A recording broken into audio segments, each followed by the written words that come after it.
उनको 4 लाख पाउंड की स्कॉलरशिप दी जाएगी।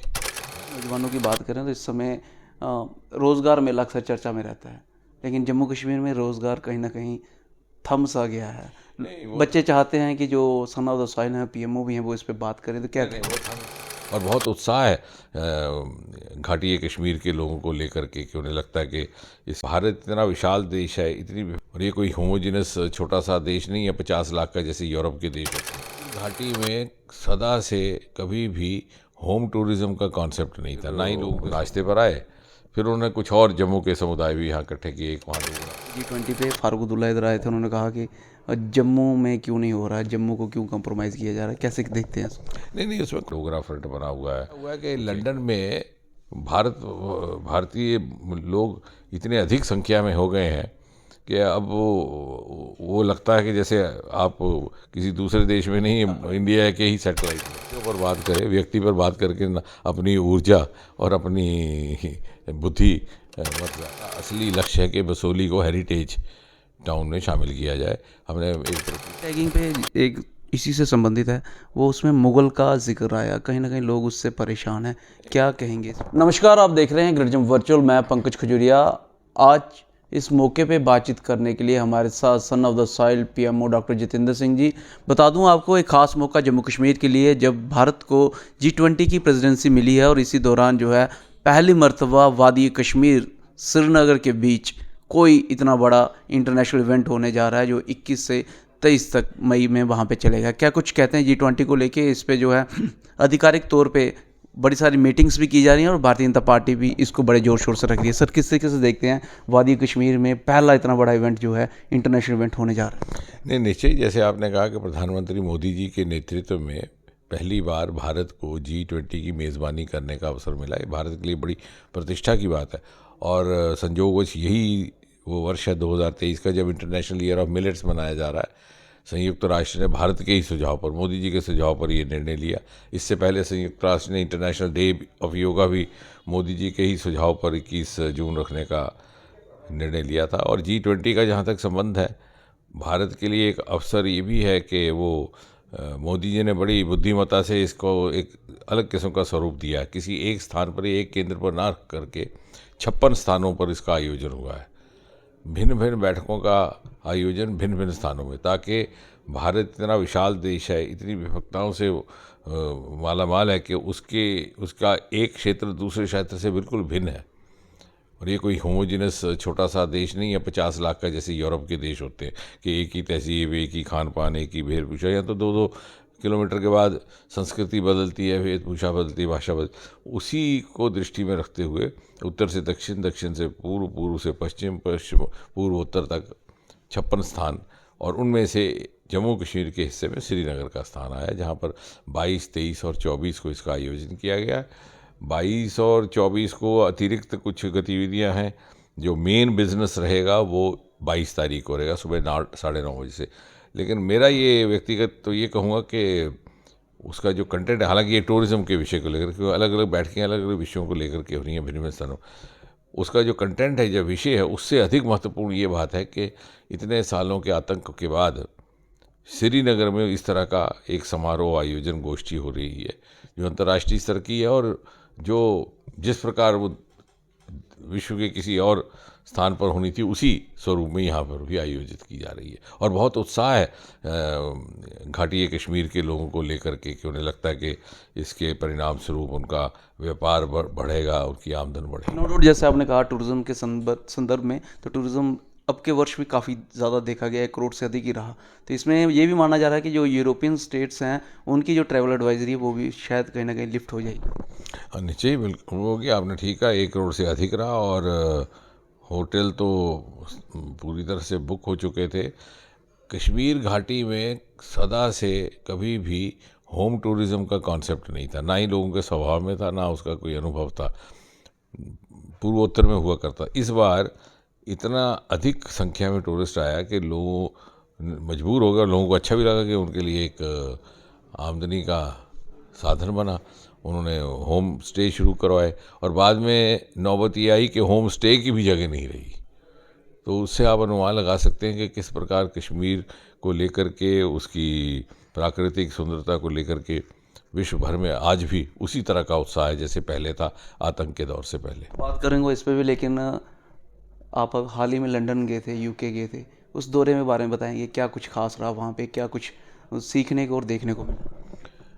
लंदन का हमारा दौरा ठीक प्रिंस चार्ल्स की ताजपोशी से पहले का था। उसके अगले दिन फिर वहाँ उपराष्ट्रपति धनकर जी गए और वो एक बड़ा ही इवेंटफुल समय था।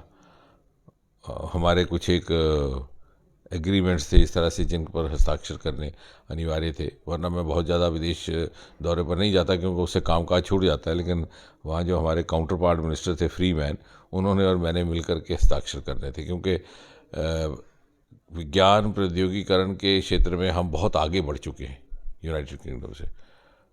जैसे अब अंतरिक्ष क्षेत्र में उनके पास तो अपना कोई सैटेलाइट लॉन्चिंग स्टेशन भी नहीं है, इसी प्रकार हम सेमीकंडक्टर्स में, तो वो हमारे सहयोग की अपेक्षा कर रहे हैं। और अब ये हुआ है कि ऐसा देश जिसने 200 साल हम पर राज किया, आज उसकी इकॉनमी पीछे छूट गई है। हम 5वें नंबर पर आगे, वो नीचे आ गए। इसी क्वेश्चन पे आने वाला था, क्या कुछ खास हमारे पास है जो आज की डेट में उनके पास? और वहाँ पर इंपीरियल कॉलेज लंदन, जो वहाँ का बड़ा पुराना कॉलेज है, जहाँ मैं गया तो उन्होंने मेरे आने के उपलक्ष्य पर वहाँ के डीन और डायरेक्टर्स ने ये घोषणा की कि जो भारतीय विद्यार्थी वहाँ पढ़ते हैं उनको 4 लाख पाउंड की स्कॉलरशिप दी जाएगी। यानी वो इस तरह से उत्साहित हैं कि भारतीय हमारे पास आए, वहाँ के छात्र आए, क्योंकि उन्हें लग रहा है कि भारत अब वो भारत नहीं रहा जिसको वो छोड़ करके गए थे। क्या कुछ एडवांस है वो हमसे टेक्नोलॉजी के क्षेत्र में, और क्या कुछ हमें करने की ज़रूरत? मुझे लगता है कोई टेक्नोलॉजी के क्षेत्र में एडवांस नहीं कहूँगा मैं, हम बल्कि बहुत से क्षेत्रों में उनसे, अंतरिक्ष में हम उनसे आगे हैं। क्वांटम मिशन हमारे यहाँ लॉन्च हो चुका है। ग्रीन हाइड्रोजन में हम बाकी देशों से भी आगे हैं। अब तो डिफेंस में हम एक्सपोर्ट कर रहे हैं। परंपराएं कुछ मिलती हैं हमारी, जैसे हमारे यहाँ लोकसभा राज्यसभा, तो उनके यहाँ हाउस ऑफ कॉमन्स, जिस समय गया मैं, बड़ी एक सुखद संजोग है, बुधवार का दिन था और वहाँ भी पीएमओ क्वेश्चन आवर चल रहा था, तो वहाँ पीएम ऋषि सुनक स्वयं उत्तर दे रहे थे। यहाँ हमारे यहाँ भी बुधवार को ही लोकसभा में होता है, जब मोदी जी के तरफ से हमको जवाब देने का अवसर मिलता है। तो उसी तरह की उनकी पद्धति है, जो जहाँ तक लोकतांत्रिक पद्धति का सवाल है।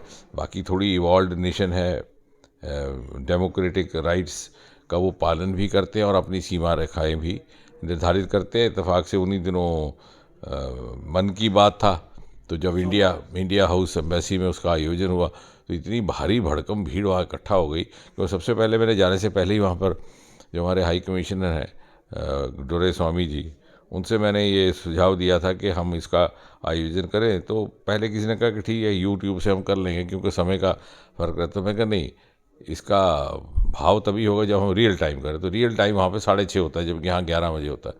तो हमने सोचा, जैसे मैंने उस दिन कहा भी था वहाँ पे, जो मीडिया वाले आए कुछ लोग, इंडिया टुडे और इत्यादि, तो मैंने कहा, मैंने तो सोचा था कि कुछ आधे लोग तैयार होकर आएंगे, आधे ना बगैर तैयारी के, आधे स्नान करके, आधे सोचेंगे जा करके स्नान करना। लेकिन वो सब लोग तैयार होकर के इस तरह से सज धज करके आए जैसे किसी उत्सव में जा रहे हैं। फिर उसके बाद हाई कमिश्नर उनके नाश्ते वाश्ते का भी व्यवस्था थी।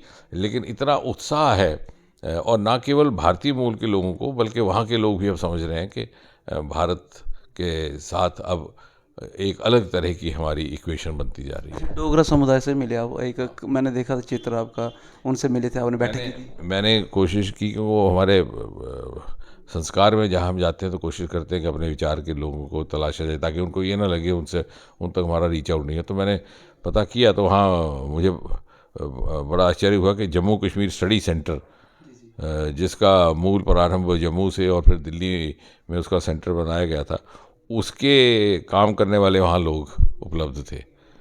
कुछ का जम्मू से संबंध था, कुछ का अधिकतर दिल्ली। हैरान रहे होंगे आप। हाँ, तो वो फिर नाश्ते पर आए। फिर उन्होंने कुछ और जम्मू के समुदाय भी यहाँ इकट्ठे किए। एक वहाँ डोगरा फ्रंट बना हुआ है, कुछ एक और छोटे छोटे ग्रुप्स हैं।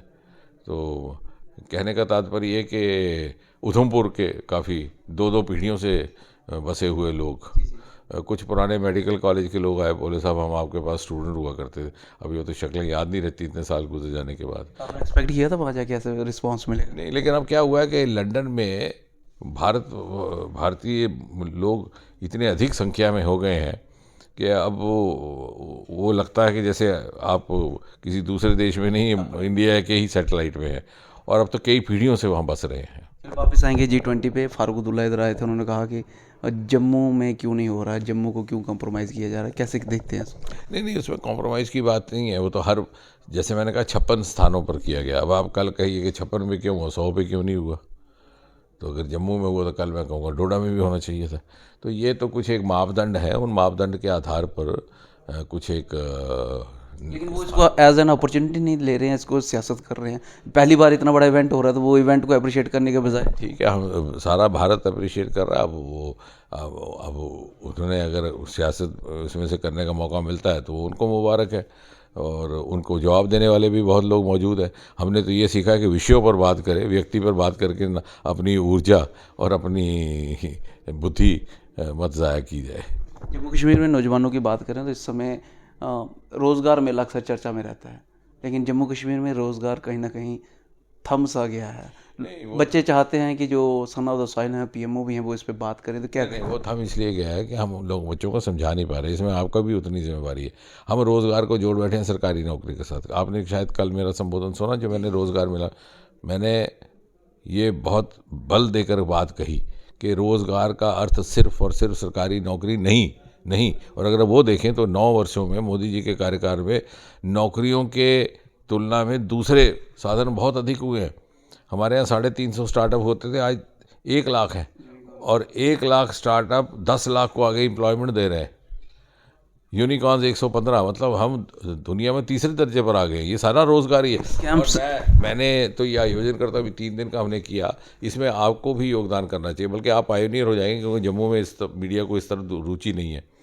इनको बिठाया जाए स्टार्टअप के सामने, बच्चों को, मैंने वो क्रम शुरू किया स्कूल के बच्चों को लेकर के 12वीं जमात के, कि बेटे आपके पिताजी क्या कहते हैं, मुझे इंजीनियर बनना है, तो इंजीनियर बन के क्या लगना है, जूनियर लगना क्या है, असिस्टेंट इंजीनियर, कितनी तनख्वाह, 18,000। चल भाई तू बता बेटे, स्टार्टअप बोलता है मैं B.Tech। फिर क्या किया, ये किया, कितना टर्नओवर, 1 लाख महीने का। फिर बता बेटे, फिर वो बेटा समझता है, क्योंकि माँ बाप ख़राब कर रहे हैं। एक तो माँ बाप गलत, उनकी अभी मानसिकता पुरानी है, इसलिए अभी हमने ये शुरू किया कि माता पिता को भी साथ लेके आओ। फिर मीडिया वाले भी ज़्यादा यही पूछते रहते हैं कि गाली किसने दी, गाली दे दी, तो फिर उसने उसका जवाब दिया, भाई आपको कैसा लग रहा है, आपको गाली पड़ी। तो सियासत में ये सारी चीज़ें फिर बात नहीं, सियासत क्योंकि आसान है, इसके लिए थोड़ा अध्ययन करना पड़ा। अदरवाइज़ मैं आपको ये, अगर आप आंकड़े देखें, अब हमारे से ना कोई आंकड़े पूछता है, ना किसी को दिलचस्पी है। इस वक्त 9 साल में सरकारी नौकरी के मुकाबले में बहुत बड़ी संख्या में, अब आप भी उसका उदाहरण है। देखिए ना, पहले था कि आप जैसे लोग जो कम्युनिकेशन लाइन में थे, वो लाइन लगा के बैठे रहते थे, कहीं कैजुअल लग जाओ जी, अनाउंसर रेडियो में या कहीं। अब आपने अपना काम शुरू कर दिया, और आगे ये बढ़ता जाएगा जैसे जैसे बढ़ाओगे। तो इस, और मोदी जी तो इतना सहयोग दे रहे हैं। अभी ये जो लेवेंडर का काम चल रहा है, मार्केट तक पहुंचाने का काम सरकार करती है। इतनी छोटी शीशी अतर की 15,000 में बिक रही है। ये जो लेवेंडर परफ्यूम और लेवेंडर ऑयल है, जिसका भद्रवाह में अब फेस्टिवल भी लगने वाला है। तो कहने का तात्पर्य कि हमें समझ कम है। मैं उस दिन कह भी रहा था कि हमारे ज़माने में आकांक्षा होती थी, लेकिन आकांक्षा हमारा गला घोंट देती थी। अब आकांक्षा गला नहीं घोंटती, लेकिन बाहर इतनी अपॉर्चुनिटी, हमें नहीं समझ आता कहाँ जाए। अच्छा, आपने 2 बड़े मेजर स्टेप लिए। लास्ट प्रश्न रहेगा आपसे। कोटा के लोगों का वहाँ पे जो बातचीत थी, दुकानें जो थी, उसके बदले में जगह कंपनसेशन करवाई और पैसे मिले, और GI टैगिंग बसोली पेंटिंग जो आप ही की असेंबली से आते हैं, जो आपकी कॉन्स्टिट्यूशन से आते हैं, कैसे देखते हैं इस दोनों चीज़ों को? अब इसमें दरअसल बसोली का हमारा असली लक्ष्य है कि बसोली को हेरिटेज टाउन में शामिल किया जाए। हमने एक प्रक्रिया शुरू भी की थी, लेकिन उस समय इतनी अनुभव नहीं था। बाद में पता चला कि उसकी मान्यता यूनेस्को से मिलती है, तो अब कोई कंसल्टेंसी एजेंसी को सहयोग लेना पड़ेगा, ताकि वो हमारे GI टैगिंग जम्मू के किसी हैंडलूम के लिए पहली बार। लेकिन GI टैगिंग हो गई तो एक उस दिशा में एक कदम हमारा बढ़ा है। बाकी जो कोटा का आपने कहा, हमारी तो प्रयास यही रहता है कि एक्सप्रेस कॉरिडोर बन रहा है सबकी सुविधा के लिए, सबकी खुशी के लिए, किसी को उसमें ना खुशी ना हो। और जहाँ जहाँ पर भी ये हो सका कि कुछ थोड़ा बहुत उसमें अदल बदल करके लोग अकोमोडेट हुए, हमने किया। जहाँ नहीं हो सका तो वहाँ लोग भी समझ गए। GI टैगिंग पे एक इसी से संबंधित है, वो उसमें मुगल का जिक्र आया, कहीं ना कहीं लोग उससे परेशान हैं, क्या कहेंगे इस पर? अब उसमें ऐसा है कि कौन कैसे इंटरप्रेट करता है, वो अलग बात है। अब आपका नाम कुछ भी होगा, क्या नाम है आपका, पंकज, वो कहेंगे साहब पंकज नाम का तो गालिब ने अपने शेरों में जिक्र किया है, तो ये तो फिर पिछले जन्म में मुस्लिम था जिसका नाम रख लिया। अब ऐसा ऐसा नहीं होता, ये अपने अपने इंटरप्रिटेशन, क्योंकि हमारी बसोली की पेंटिंग मूलतः बसोली की है, इसमें कोई शक नहीं। अब बसोली में हिंदू भी बसते हैं, मुसलमान भी बसते हैं, राजपूत भी बसते हैं, ब्राह्मण भी बसते हैं। तो हम ये कह दें कि नहीं साहब ये इसका उस धर्म के साथ, इसको धर्म के साथ जोड़ने का अर्थ नहीं है, ये एक संस्कृति के साथ जुड़ा हुआ है और संस्कृति बसोली की है। G20 श्रीनगर मीट को लेके क्या मैसेज देना चाहेंगे एक लाइन में अपने व्यूअर्स को और अपने समर्थकों को? मुझे लगता है कि इससे श्रीनगर और कश्मीर घाटी में जो परिस्थितियां सामान्य हो रही हैं उसका एक संदेश पूरे विश्व में जा रहा है, और इसलिए हमारे लिए गौरव की भी बात है। और इस बात की चर्चा हम खुले मन से करें, और G20 में जो लोग आएंगे वो चूँकि उनके लिए भ्रमण करने की भी व्यवस्था रखी गई है, मुझे विश्वास है कि उनके माध्यम से भी कुछ और इन्वेस्टमेंट्स बढ़ाने का प्रयास किया जाएगा। एलजी साहब की जो प्रशासन है वो उस तरफ भी ध्यान देंगे, हमारी ये अपेक्षा है। बहुत बहुत धन्यवाद हमसे बातचीत करने के लिए और बेशकीमती समय निकाला। धन्यवाद, धन्यवाद पंकज जी।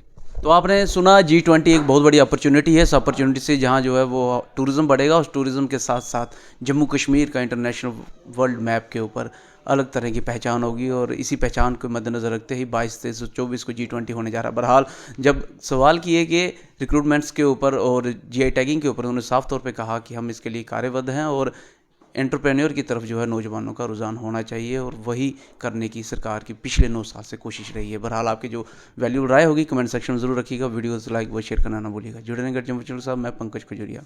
जय हिंद।